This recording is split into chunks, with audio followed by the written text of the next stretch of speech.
Invitado aquí en el estudio se encuentra el psicólogo Cristian Ortiz. Nos va a hablar de un tema sumamente interesante que normalmente en medios de comunicación no lo hablamos. Mire, cada 10 de septiembre se conmemora el Día Mundial de la Prevención del Suicidio y vamos a hablar precisamente de cómo podemos prevenir síntomas, actitudes, y cuando alguien dice, quiero acabar con mi vida, ¿es real o no? ¿Qué especial atención tenemos que poner? Pues, Cristian, bienvenido, qué gusto. Muchas gracias, el gusto es mío, créeme.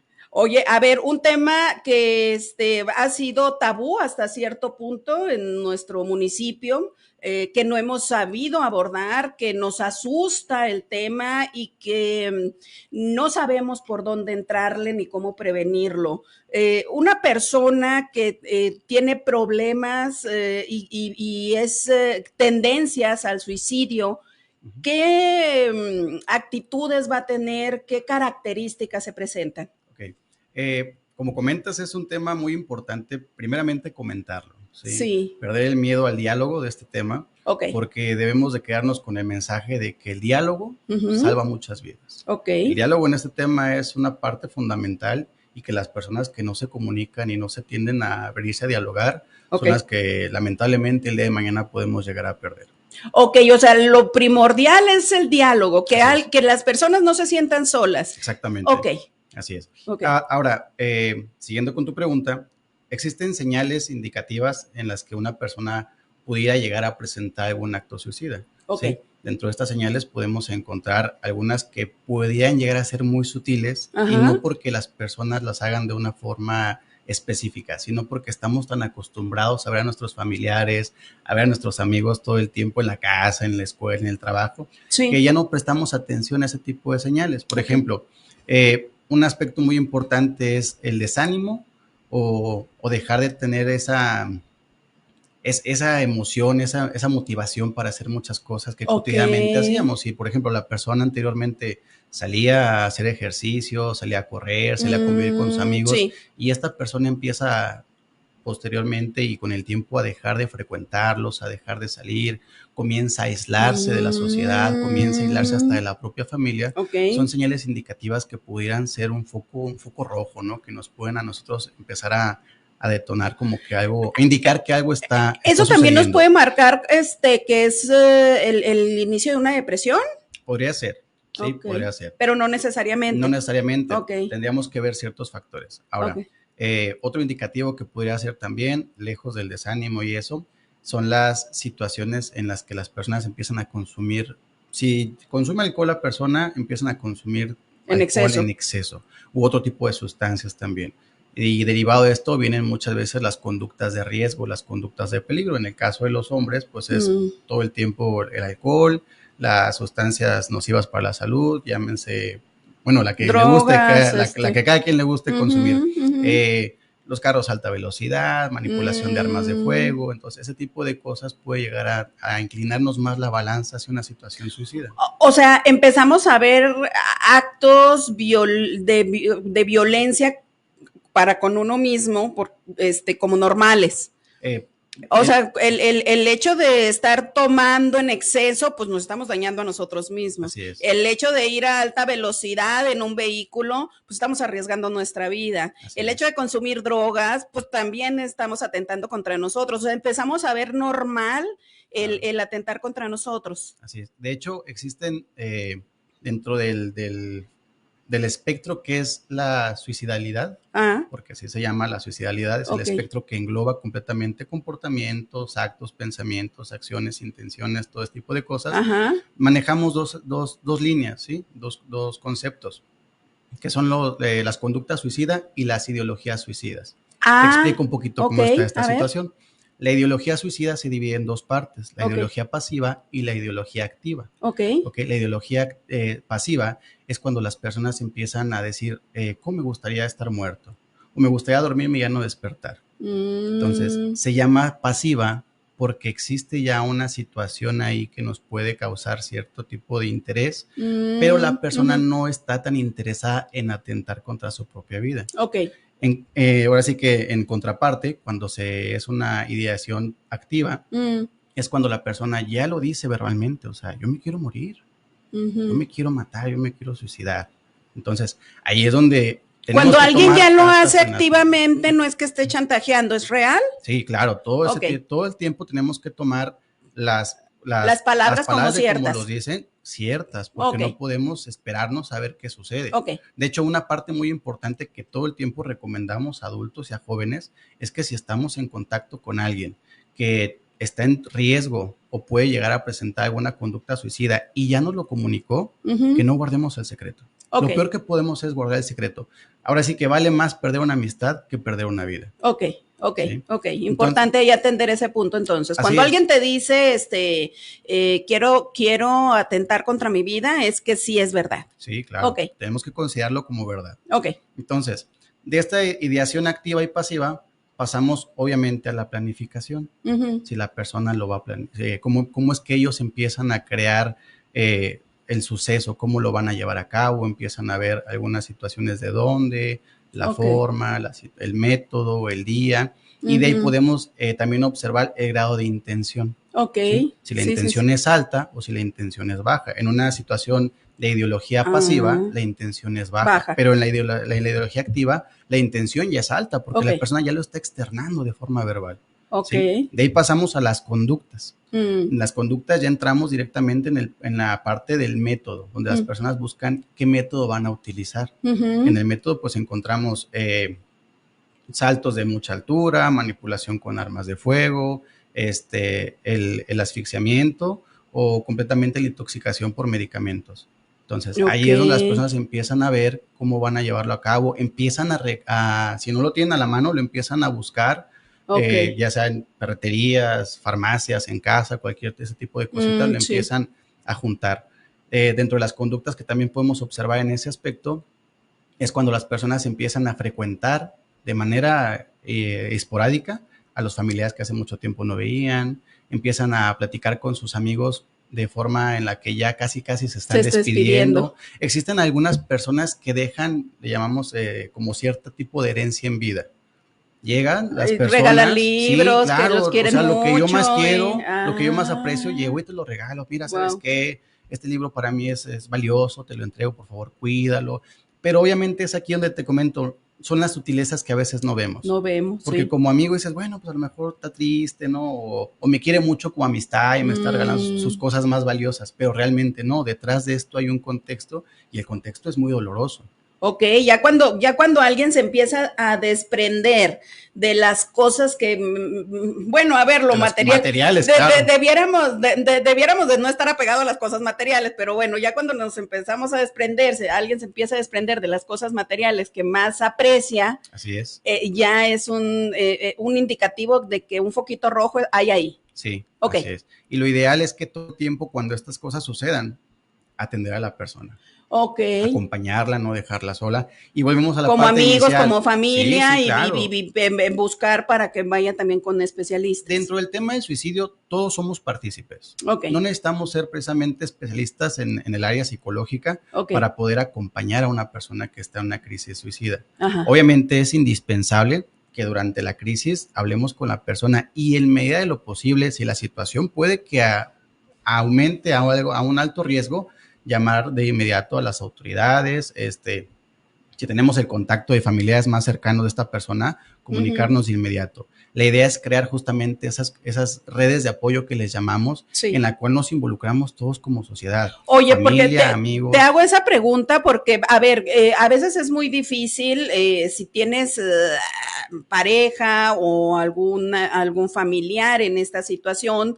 Y en vez de querer sacar tú a esa persona, la persona te jala para allá, o sea, por eso te digo, acudir a especialista, porque si no, después de un tiempo prolongado, si está con la misma situación, pues puede jalarte para allá a la depresión, sí, claro, en vez de que tú saques a esa persona. Por eso te decía, sí, un tiempo determinado está bien acompañarlo y demás, pero siempre será importante también la parte profesional, ¿no? Lo que te comentaba es justamente en el aspecto en el que, por ejemplo, la persona ya habló de lo que tiene. Ok. Obviamente, cuando ya es algo que va conforme el tiempo escalando, sí es importante todo el tiempo brindarle la atención psicológica y profesional. Pero en el supuesto caso de que yo encuentro a mi amigo y mi amigo en ese momento está durante una crisis suicida y ya me externó cuáles son sus planes, ya me externó cuáles son sus intenciones, sus motivos, a lo mejor hasta el método en cómo lo va a llevar a cabo, ahí es donde yo tengo que, en ese momento, sentarme con él, mantener por completo la calma, escucharlo, dejarlo que hable, no buscarle darle sermones, no buscarle darle consejos, no buscarle darle el porqué de las situaciones, tampoco revictimizarlos, porque solamente escucharlos. Claro, muchas veces caemos en el error de que revictimizamos a las personas, de que bueno, pues es que tú también tuviste la culpa, mira, si tu pareja te engañó. Sí, eso es lo que más le está doliendo y todavía le damos en la llaga, le damos en la llaga, entonces tener cuidado de no caer en la revictimización. Gracias.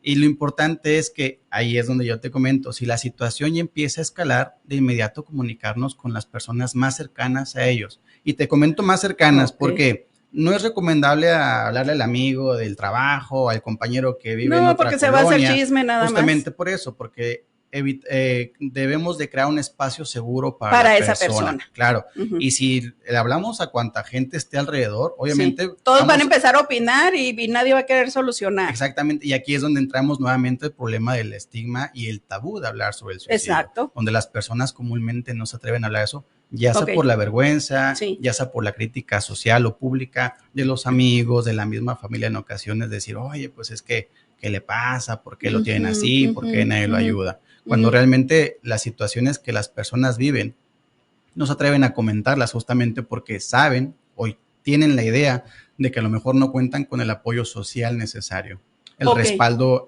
profesional que podrían necesitar. Ok, a ver, ¿y cómo me gustaría saber cómo se siente una persona en ese momento para llegar a esa situación? Ok, en el aspecto de llegar al extremo de las ideas suicidas, es porque las personas comúnmente platican y argumentan que ellos sienten un dolor psíquico que es completamente fuertísimo. Para ellos ya lo superó. Ellos no pueden estar sin ese dolor, bastante tristeza, bastante desánimo, desolación, desilusión por la vida, ya no tienen ganas de seguir adelante. Entonces, esto se va generando a base de diferentes factores de riesgo. ¿Okay? Muchas veces las personas tienen... Ahora sí que vamos a romper mitos aquí, ¿no? Sí, por favor.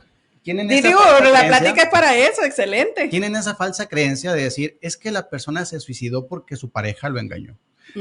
La persona se suicidó por el alto consumo de drogas. Claro, la persona se suicidó porque ya era una persona con adicción a las drogas. Pero no, realmente detrás de una persona que se suicida... sentía. Mande. Es que sentía en ese momento. Ajá, aparte de lo que sentía, es todo el contexto de su vida. Porque sí es importante, por ejemplo, hay personas que tienen algún tipo de patología, ya sea trastorno mental, trastorno emocional, hablando de otro, dentro de esos temas, podría ser la depresión, la esquizofrenia, el trastorno bipolar, la ansiedad a veces podría ser también. Son factores que pudieran propiciar, sí, pero que no necesariamente son la causa raíz. Ok. Vamos sumando. Digo, porque hay otras personas que enfrentan estas situaciones y salen adelante. Problema, exactamente. Entonces, vamos sumando un factor de riesgo más otro factor de riesgo. Supongamos que la persona tiene problemas con las adicciones. A eso le agregamos que la persona en su infancia, un factor de riesgo personal, individual, podemos decirle, tuvo algún problema de situación de acoso o violencia, ya sea laboral, ya sea familiar, ya sea escolar. Entonces, si a esto, o que vivió en un núcleo familiar violento, tú no sirves para nada. Exactamente, donde no se le validaban sus emociones, se menospreciaban, no había apoyo afectivo, cualquier cosa de esos. Y que no se ha tratado y persiste. Claro, exactamente. Entonces ya vamos agregando cúmulos a esas situaciones. Entonces aquí es la parte importante de entender que el suicidio no es de una sola razón. El suicidio es multifactorial. ¿Sí? Son muchas razones. Tenemos que entender, como te comento, el espectro de la suicidalidad como un conjunto de situaciones que encaminan o orillan a las personas a tomar estas decisiones tan extremas, porque lamentablemente es lo que es, ¿no? Sí. Como tal, porque eso es lo que es el suicidio, ¿no? Como tal, la Organización Mundial de la Salud nos lo menciona así, ¿no? Es la conducta para terminar con la propia vida de forma deliberada. Entonces, eso es realmente como lo tenemos definido. Entonces, a ver, es multifactorial. Sí lo que le está ocurriendo en este momento, pero lo que le está ocurriendo en este momento es derivado del cúmulo de cómo ha vivido a lo largo de su vida. De situaciones anteriores, lo cuales lo fueron empujando a tomar esta decisión.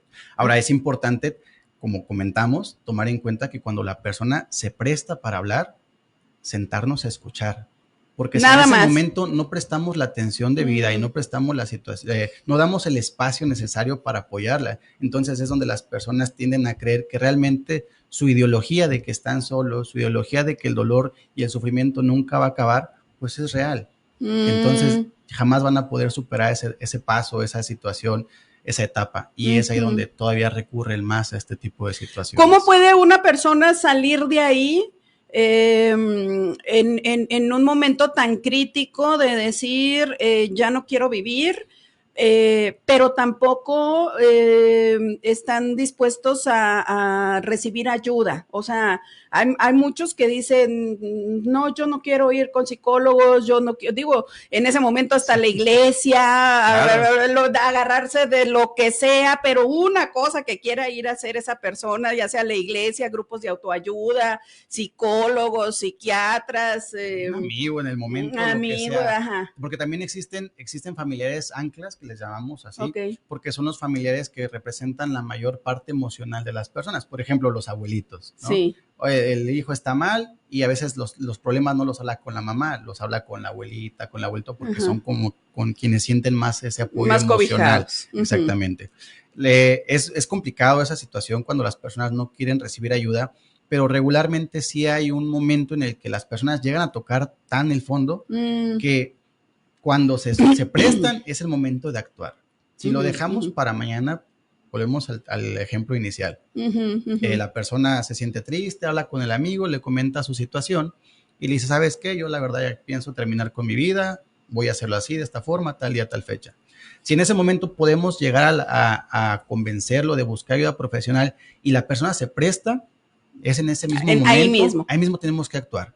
Porque sucede lo mismo que sucede con otras personas. Exactamente. Ya toqué fondo, hoy me sentí mal, pero ya mañana me siento un poquito mejor y cambia la situación, a lo mejor ya luego pasado mañana me siento otra vez mal. Ya mañana me arrepiento por la vergüenza, por las situaciones de aislamiento, por las situaciones de la soledad, por todo ese sufrimiento emocional que traemos. Las personas ya al siguiente día probablemente ya no tengan la misma intención de decir, ok, lo que dije que iba a hacer y el apoyo que iba a pedir, ya lo dejan ahí, ya no le dan nada adelante. Pero ya no le dan ni para atrás ni para adelante y así se quedan, y a la vuelta del tiempo otra vez están, porque yo he visto personas con este tipo de actuares y cuando lo intentan una vez y se recuperan, otra vez con el tiempo vuelven otra vez y otra vez así, Y se supone que sí están recibiendo ayuda, pero ya traen ahí la conducta, ¿no? Y esa es la parte en la que te comento de romper mitos, ¿no? Porque nuevamente vamos a otro mito de esos. El hecho de decir, si una persona ya se suicidó, si una persona ya intentó suicidarse, no lo va a volver a intentar.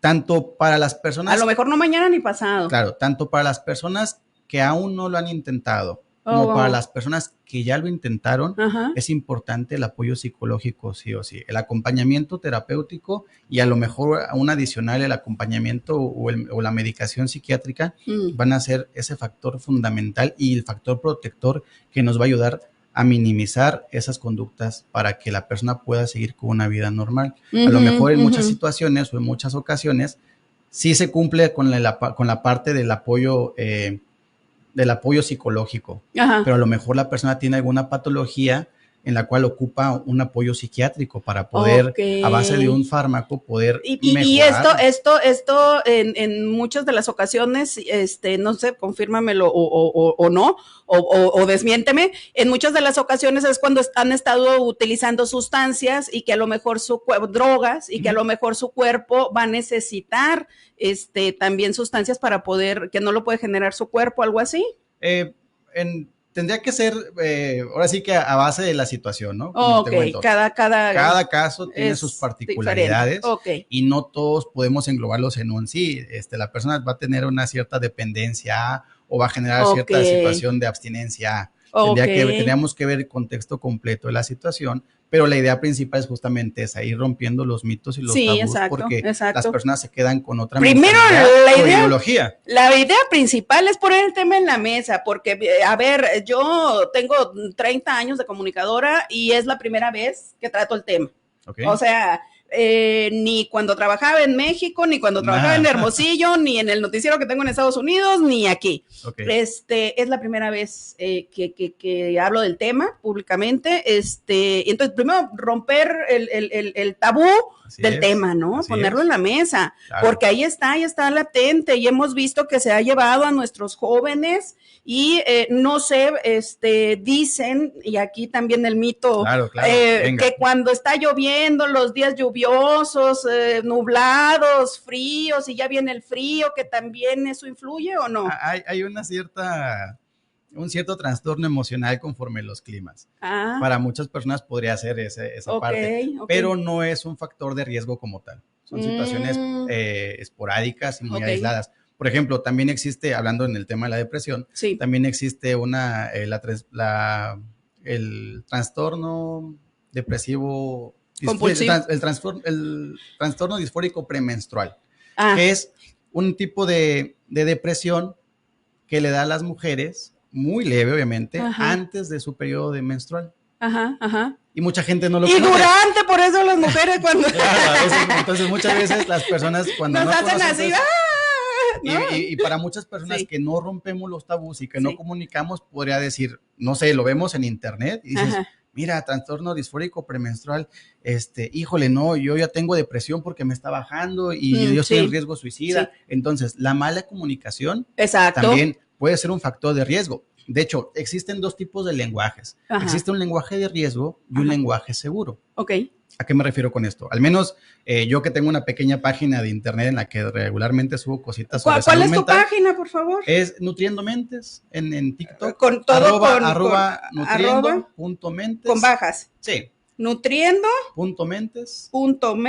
Numerito 6 al final. 6. Así es. Entonces, y mi proyecto social viene parte de lo mismo, ¿no? Ya estaremos aquí en Cananea próximamente con buenos proyectos para que estemos dando más difusión a la salud mental. Entonces, existen dos lenguajes, ¿sí? El lenguaje de riesgo y el lenguaje seguro. El lenguaje de riesgo es nos enseñan y nos explica cómo es que a nosotros que a veces damos a conocer a las personas sobre este tipo de temas tan delicados, cómo debemos referirnos a ellos, justamente para evitar caer en otro concepto. Solamente escucharlos, sentarnos ahí y escucharlos. No, nosotros comunicarlo al público. Al público, ¿sí? Por ejemplo, está mal, un lenguaje de riesgo que está mal hecho, y si alguna vez lo vemos, es importante interceder, oye, estás mal, ¿no? Pero, es, por ejemplo, decir, la persona fue víctima de suicidio. No, el víctima lo hace o lo cataloga dentro de un contexto de delito. Entonces, ese es el lenguaje de riesgo, porque podemos ahora crear un estigma de que en alguna comunidad se piense que el suicidio es un delito. Entonces, no, la persona murió por suicidio. No fue víctima. O la persona tuvo un suicidio fallido. Error y cuidadísimo con decir eso porque entonces estamos suponiendo que el suicidio se tiene que lograr. Entonces no es así, ¿verdad? Sí, el hecho de decir falló. Híjole. ¿Sí? Entonces ahí es donde decir o tuvo un suicidio frustrado. ¿no? Híjole. Entonces tú no, entonces es ahí donde decimos no, porque creamos el estigma de que las personas piensen que el suicidio tiene que completarse. Exacto. Entonces tenemos que modificar ese vocabulario y decir intento de suicidio. Nada más. Así es. Oye, qué importante el abrir el tema y ampliarlo, informarnos cómo podemos actuar nosotros si algún familiar está en esta situación y cómo poder poner el tema en la mesa, porque si algo ocurre es como tabú, ay no, que nadie se entere, porque qué vergüenza, y es el pueblo, y ay Dios mío, o sea, no, ya terminar con eso, porque es importantísimo abrir el espectro para prevenir. Sí, de hecho algunos estudios y resultados que arrojó el INEGI del 2023, hace apenas 2 años, tuvo un resultado de 8,837 muertes por suicidio. Y hablando únicamente del estado de Sonora, el año pasado... 8,837 en Sonora. No, en México, en México en general, ¿sí? Como país. Del 2023, exactamente, como país. Pero hablando aisladamente del estado de Sonora, el año pasado, 2024, hubo 262 muertes por suicidio. Dices, a lo mejor no es mucho, ¿verdad? Porque puede haber pero gente, tampoco es poco. Claro, debería ser cero. Mínimos, claro, lo recomendable es cero, obviamente, ¿verdad? Y es muy complicado justamente porque también el hecho de perder a un familiar por el acto suicida es que la familia también durante su duelo tenga el tabú de no poderlo hablar. Por la vergüenza de decir, por la vergüenza de que qué van a decir los amigos, qué van a decir los familiares, y ahí se quedan qué va a decir el dolor los vecinos, todo. ¿Verdad? Entonces, es duelo, el dolor, claro, todo que también dentro. Como familia, después de haber tenido una pérdida por suicidio, también saquemos el tema para poder platicar de ello. ¿Sí? A lo mejor reunirnos con otros familiares que ya tuvieron la misma experiencia y a base de ello ir sacando poco a poquito esta etapa del duelo, porque al final de cuentas es una etapa que afecta, el suicidio completamente afecta a todo nuestro organismo, porque se hace un cambio reestructural desde el núcleo familiar hasta el núcleo de los amigos, en la escuela, porque ya hay un faltante. Todo, a ver, hasta como comunidad nos afectan, que no hayamos conocido a una persona y haya ocurrido esta situación, nos afecta porque decimos, pues, ¿qué está pasando? Así ¿no? es. ¿Qué está pasando? ¿Cómo podemos ayudar? ¿Cómo podemos prevenir? Así es, y entonces aquí el estigma, pues para los familiares que ya tuvieron alguna pérdida derivada de una muerte por suicidio, pues es donde se les complica también ellos poder afrontar el duelo de forma afectiva, sana, porque la comunidad no se presta para hablar del tema. Lejos de ser una comunidad que está sensibilizada, que está concientizada y que es empática. Somos muy buenos para juzgar. A veces creamos más espacios para criticar que para apoyar. Y aquí no nada más afectamos a una persona, afectamos a una familia completa. Sí. Y obviamente, derivado de esto, otra familia también cierra sus puertas, se cierra emocionalmente, se cierra conductualmente, se cierra de muchas formas y ya no expresamos esas situaciones que son necesarias expresar, que es importante tocar el tema, dialogarlo, porque hablar va a salvar muchas vidas. Exacto. Oye, pues yo te agradezco mucho que hayas aceptado la invitación y que nos hables del tema, porque es un tema fuertísimo, pero que sí tenemos que poner en la mesa, que tenemos que aprender cómo prevenirlo por nuestros niños, nuestros jóvenes, nuestros adultos de este municipio, de esta región, y en ese sentido, poder aportar nuestro granito de arena ahí para prevenir. Exactamente. Lo importante es todo el tiempo crear ese espacio seguro para todos, independientemente quiénes sean, independientemente los conozcamos o no, ser esa parte empática y brindar espacios seguros para todas las personas sea lo más adecuado. Muy bien, y bueno, ya vas a estar aquí y ahí en tu página, nutriendo.mente6. ¿Esto en qué estás? En TikTok. En TikTok. Muy bien. ¿Y tu número, si alguien quiere consultar contigo? Es 633. 113. 99. 64. Igual lo estaríamos dando una próxima vuelta aquí con el proyecto Nutriendo Mentes, porque vamos a traer... Traigo otro proyecto ahí ahorita en el que te voy a invitar. Me parece excelente. Traemos este mismo tema, pero vamos a dar una plática a la comunidad. Próximamente les estaré mandando más información para que nos apoyen con la difusión. Excelente. Y esperemos llegar a muchas puertas, a muchas personas, a muchos oídos para ayudar a que la comunidad viva mejor, se sienta mejor y obviamente conviva mejor. Me encanta la idea. Muy bien, excelente. Pues muchas gracias. Estuvo con nosotros el psicólogo Cristian Ortiz. Muchísimas gracias a todos ustedes. Se despide ustedes a mi servidora Yasmin Islas. Buenas tardes, buen provecho, con permiso. Pásala bonito. Agradecemos el favor de su atención durante este recorrido informativo en 12 PM Noticias. 12 PM Noticias. A través del 107.3 FM Oro Radio, una estación de Cananea Alternativa.